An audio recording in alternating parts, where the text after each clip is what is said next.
Hello friends, જય શ્રી કૃષ્ણ. સ્વાગત છે તમારું માય કિચનમાં.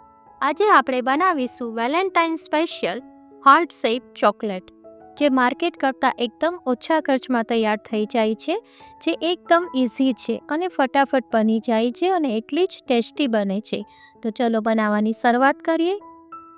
હાર્ટ શેપ ચોકલેટ બનાવવા માટે આપણે વ્હાઈટ કમ્પાઉન્ડ લઈશું. 200 ગ્રામ વ્હાઈટ કમ્પાઉન્ડ લઈશું.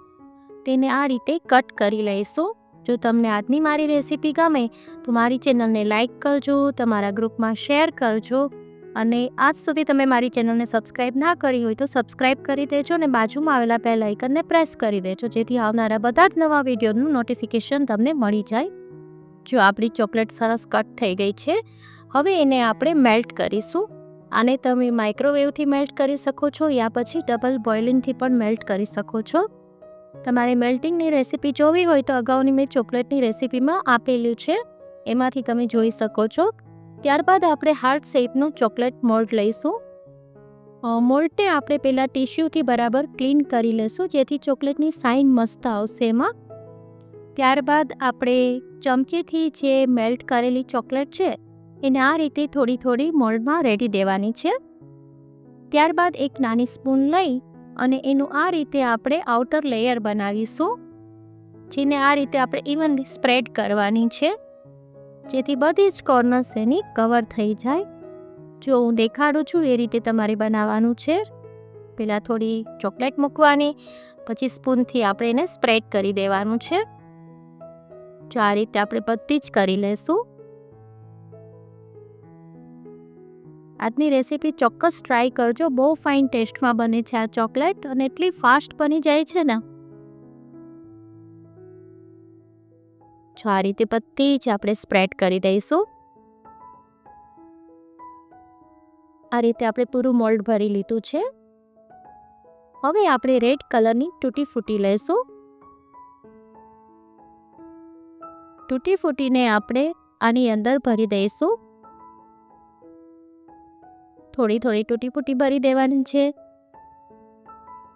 જો બધા જ માં સરસ સ્પ્રેડ થઈ ગઈ છે તૂટી ફૂટી. હવે પાછી આપણે વ્હાઈટ ચોકલેટ લઈશું અને જે મેલ્ટેડ વ્હાઈટ ચોકલેટ છે તેનાથી તેનું કવર કરી લઈશું. જો આ રીતે ઉપર સ્પ્રેડ કરતા જઈશું એટલે એનું કવર બની જશે.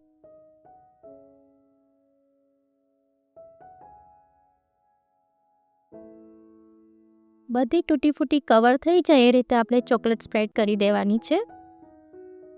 ત્યારબાદ એને 2 થી 3 વાર આ રીતે આપણે ટેપ કરી લેશું, જેથી એમાં એર હોય એ નીકળી જાય.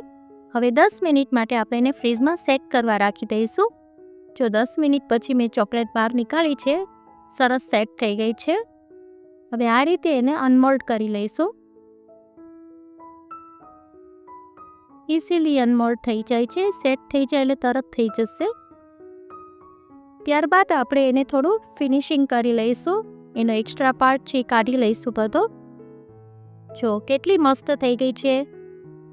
હવે આપણી આ ચોકલેટ આટલી તૈયાર થઈ ગઈ છે. હવે આપણે પાછું વ્હાઈટ ચોકલેટ લઈને એને મેલ્ટ કરી લઈશું અને એની અંદર આપણે પિંક ફૂડ કલર ઉમેરીશું.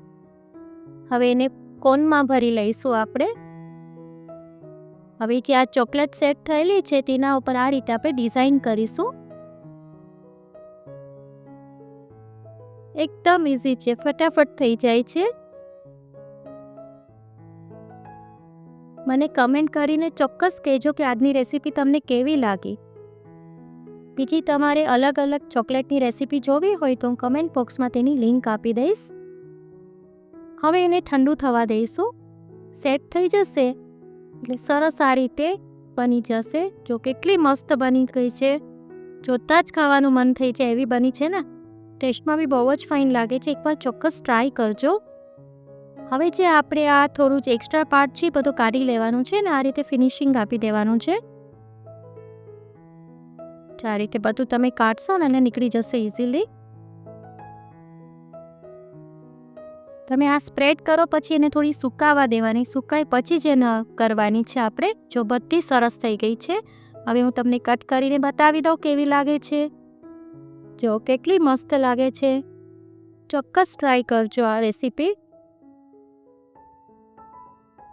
આજની રેસીપી તમને ગમે તો લાઈક કરવાનું ના ભૂલશો અને મારી ચેનલને સબસ્ક્રાઈબ કરવાનું ના ભૂલશો.